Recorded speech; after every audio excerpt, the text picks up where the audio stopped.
Bendito seja Deus, nosso Pai, que em sua misericórdia infinita nos reúne no amor do Cristo.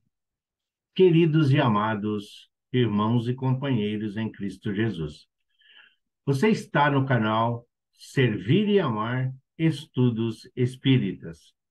E aqui você encontrará sempre palestras, aulas esclarecedoras e confortadoras, os ensinamentos de Jesus no nosso dia a dia. Aqui você encontrará sempre uma oportunidade de aprendizado e de esclarecimento. É a nossa contribuição, é a nossa colaboração para um mundo melhor. Pai nosso que estais nos céus, santificado seja o vosso nome. Venha a nós o vosso reino e seja feita a vossa vontade, assim na terra como nos céus. O pão nosso de cada dia nos dai hoje. Perdoai as nossas ofensas, assim como nós perdoamos a quem nos tenha ofendido. Não nos deixeis cair em tentações, mas livrai-nos de todo o mal, que assim seja. Graças a Deus e graças a Jesus. Hoje nós vamos trazer um conto, hoje nós vamos trazer uma história, um relato do nosso querido companheiro e instrutor espiritual Humberto de Campos, o irmão X, do livro A Boa Nova. São histórias relatadas pelo nosso companheiro, pelo nosso instrutor, e que nos traz grandes esclarecimentos e grandes ensinamentos. É Jesus explicando e elucidando dúvidas muito peculiares e bem de acordo com as nossas necessidades. Hoje nós vamos ver então do livro Boa Nova, a lição número 11, o Sermão do Monte. Difundidos as primeiras claridades da Boa Nova, todos os enfermos e derrotados da sorte, habitantes de Corazim, Magdala, Betsaida, Dalmanuta e outras aldeias importantes do lago, enchiam as ruas de Cafarnaum em turbas ansiosas. Os discípulos eram os mais visados pela multidão, por motivo de permanente contato em que viviam com o seu mestre. De vez em quando, Filipe era assaltado em caminho por uma onda de doentes. Pedro tinha a casa rodeada de criaturas desalentadas e tristes. Todos queriam o auxílio de Jesus, o benefício imediato de sua poderosa virtude. Aos primeiros dias do apostolado, um pequeno grupo de infelizes procurou Levi na sua confortável residência. Levi, o apóstolo Mateus. Desejavam explicações sobre o evangelho do reino, de modo a trabalharem com mais acerto na observância dos ensinamentos do Cristo. O coletor de impostos da cidade manifestou certa estranheza. Afinal, disse ele aos infortunados que o procuravam, o novo reino congregará todos os corações sinceros e de boa vontade, que desejam irmanar-se como filhos de Deus. Mas, que podeis fazer na situação em que vos encontrais? E dirigindo-se a 3 deles, seus conhecidos pessoais, falou convicto. Que poderá realizar, Leandro, aleijado como és? E tu, Áquila, não fostes abandonado pela própria família sob o peso de sérias acusações? E tu, Pafos, acaso edificarias alguma coisa com as tuas aflições? Os interpelados entroalharam-se cabisbaixos e humilhados. Somente então chegavam a reconhecer as suas penosas deficiências. A palavra rude de Levi os despertara. Tomara-os uma dor sem limites. Jesus dissera, nas suas pregações carinhosas, que seu amor viera buscar a todos os que se encontravam em tristeza e em angústias do coração. Quando o mestre chegara, haviam experimentado a restauração de todas as energias. Jubilosos, guardavam as suas promessas relativamente ao Pai justo e bom, que amava os filhos mais infelizes, renovando nos corações as esperanças mais puras. Achavam-se exaustos, mas a lição de Jesus lhes trouxera novo consolo às almas, desamparadas de qualquer conforto material. Queriam ser de Deus, vibrar com a exaltação das promessas do Cristo. Porém, as palavras de Levi novamente os arrojara à condição desditosa. O grupo de pobres e infortunados retirou-se em desalento. No entanto, o mestre pregaria no monte àquela tarde e, quem sabe, ministraria os ensinamentos de que tanto necessitavam. Decorridos alguns instantes, Jesus, em companhia de André, deu entrada na casa de Levi, onde se puseram os três em animada palestra.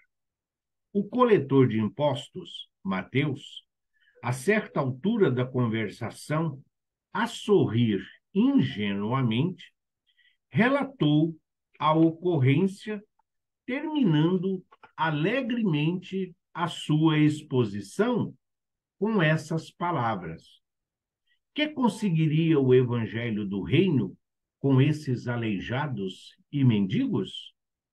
Mas, lembrando-se de súbito que os demais companheiros eram criaturas pobres e humildes, acrescentou: é justo esperemos alguma coisa dos pescadores de Cafarnaum. São homens fortes e desassombrados, e o bom trabalho lhes cabe.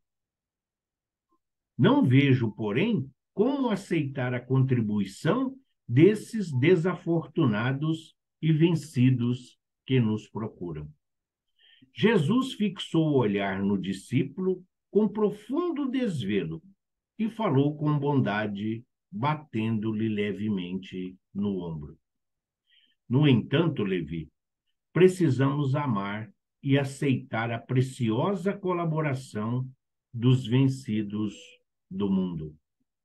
Se o Evangelho é a boa nova, como não há de ser a mensagem divina para eles, tristes e deserdados da imensa família humana? Os vencedores da terra não necessitam de boas notícias. Nas derrotas da sorte, as criaturas ouvem mais alto a voz de Deus. Buscando os oprimidos, os aflitos e os caluniados, sentimos-los tão unidos aos céus nas suas esperanças, que reconhecemos na coragem tranquila que revelam um sublime reflexo da presença de nosso Pai em seus espíritos. Já observastes algum vencedor do mundo com mais alta preocupação do que a de defender o fruto de sua vitória material?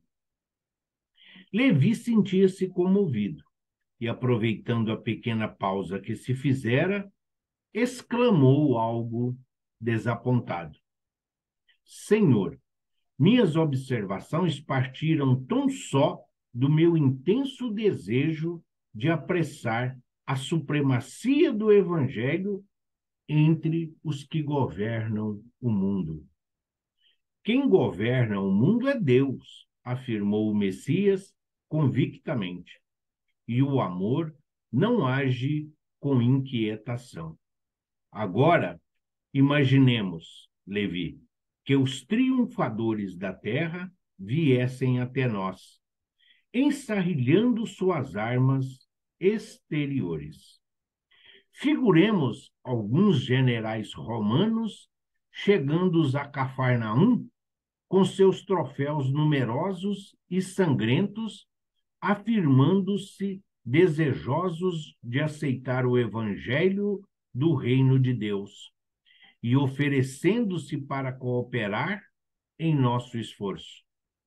Certamente trariam consigo legiões de guardas e soldados, funcionários e escribas, carros de triunfos, espadas e prisioneiros. Começariam protestando contra as nossas pregações pelas estradas desativadas da natureza. Por não estarem no íntimo, desarmados das vaidades, das vitórias, edificariam suntuosos templos de pedra, em cuja construção lutariam duramente por hegemonias inferiores. Uns desejariam palácios soberbos, outros empreenderiam a construção de jardins maravilhosos. Recordando a ação das espadas mortíferas, talvez pretendessem disputar a terra e fogo o estabelecimento do reino de Deus, exterminando-se reciprocamente por não cederem uns aos outros em seus pontos de vista, desde que cada vencedor se julga no mundo com a maior soma de direitos e de importância.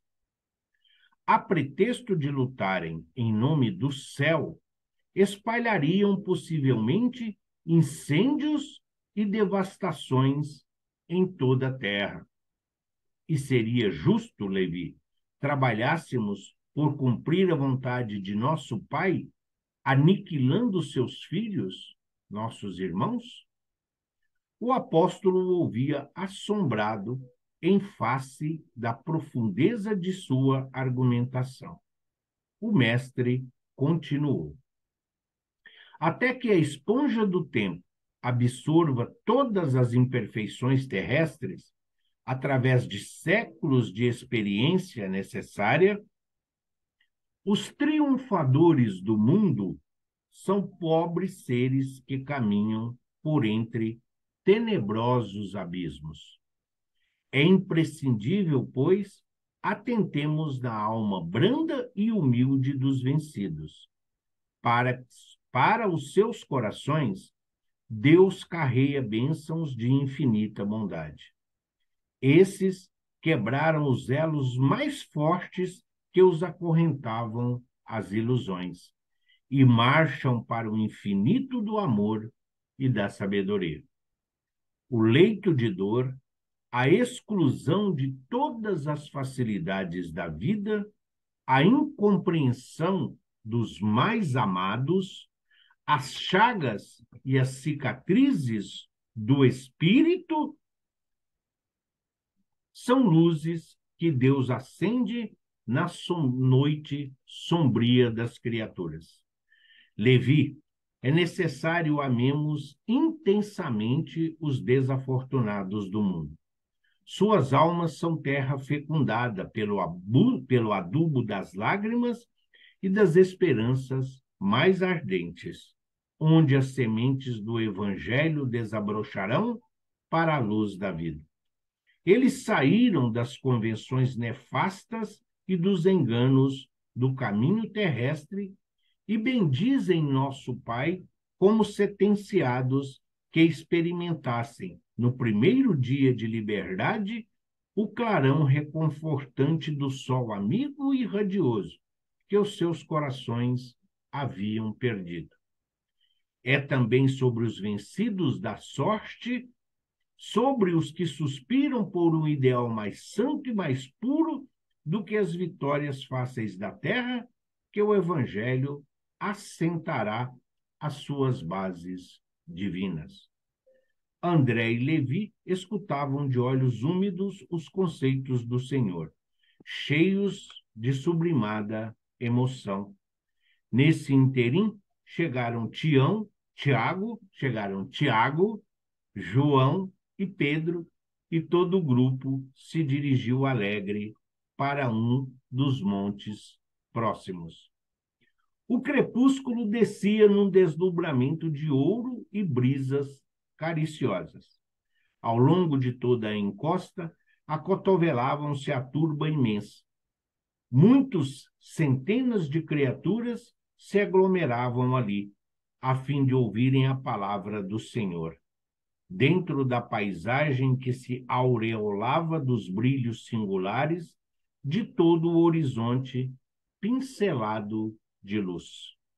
Eram velhinhos trêmulos, lavradores simples e generosos, mulheres do povo agarradas aos seus filhinhos.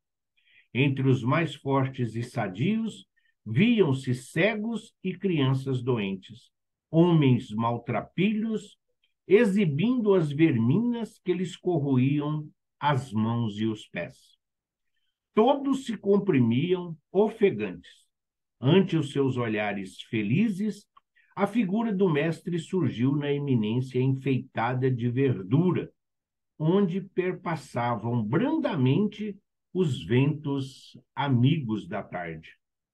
Deixando perceber que se dirigia aos vencidos e sofredores do mundo inteiro, e como que, esclarecendo o espírito de Levi, que representava a aristocracia intelectual entre os seus discípulos, na sua qualidade de cobrador de tributos populares, Jesus, pela primeira vez, pregou as bem-aventuranças celestiais. Sua voz caía como um bálsamo eterno sobre os corações desditosos. Bem-aventurados os pobres e os aflitos. Bem-aventurados os sedentos de justiça e misericórdia. Bem-aventurados os pacíficos e os simples de coração. Por muito tempo falou do reino de Deus, onde o amor edificaria maravilhas perenes e sublimadas. Suas promessas pareciam dirigidas ao incomensurável futuro humano. Do alto do monte soprava um vento leve em deliciosas vagas de perfume. As brisas da Galileia se haviam impregnado da virtude poderosa e indestrutível daquelas palavras, e, obedecendo a uma determinação superior, iam espalhar-se entre todos os aflitos da terra. Quando Jesus terminou a sua alocução, algumas estrelas já brilhavam no firmamento, como radiosas bênçãos divinas. Muitas mães sofredoras e oprimidas, com suave fulgor nos olhos, lhe trouxeram os filhinhos para que ele os abençoasse. Anciões de frontes nevadas pelos invernos da vida, lhes beijavam a mão. Cegos e leprosos rodeavam-no com semblante sorridente e diziam: Bendito seja o Filho de Deus. Jesus acolhia-os satisfeito, enviando a todos o sorriso de sua afeição. Levi sentiu que naquele crepúsculo inolvidável, uma emoção diferente lhe dominava a alma. Havia compreendido os que abandonavam as ilusões do mundo para se elevarem a Deus. observando as filas dos humildes populares que se retiravam, tomados de imenso conforto, o discípulo percebeu que os pobres amigos que o visitaram à tarde desciam o monte, abraçados com uma expressão de grande ventura, como se os animasse em júbilo sem limite. O coletor de Cafarnaum aproximou-se e os saudou transbordante de alegria, compreendendo que o ensino do mestre, em toda a sua luz, abrangia o porvir infinito do mundo. Grande esperança e indefinível paz lhe haviam penetrado o âmago do ser. No dia imediato, o ex-publicano abriu suas portas a todos os convivas daquele crepúsculo memorável. Jesus participou da festa, partiu o pão e se alegrou com eles. E quando Levi abraçou o aleijado Lisandro, com sinceridade de sua alma fiel, o mestre o contemplou enternecido e disse: Levi, meu coração se rejubila hoje contigo, porque são também bem-aventurados todos os que ouvem e compreendem a palavra de Deus. Pois é, caríssimos e amados irmãos e companheiros em Cristo Jesus, compreender os ensinamentos do Mestre através das obras complementares, todas essas histórias, parábolas, contos que estes incansáveis e abnegados auxiliares do Cristo nos trazem do mundo espiritual, é o bálsamo que nos consola, é o alimento que nos sustenta em nossa caminhada. Todos nós erramos, todos nós acertamos, mas todos nós somos guiados e orientados pelo nosso querido e amado Mestre, Jesus, o nosso companheiro de todas as horas. Não vamos acertar sempre, mas podemos errar cada dia menos. É este o nosso objetivo, é este o nosso ideal. Que assim seja, graças a Deus e graças a Jesus.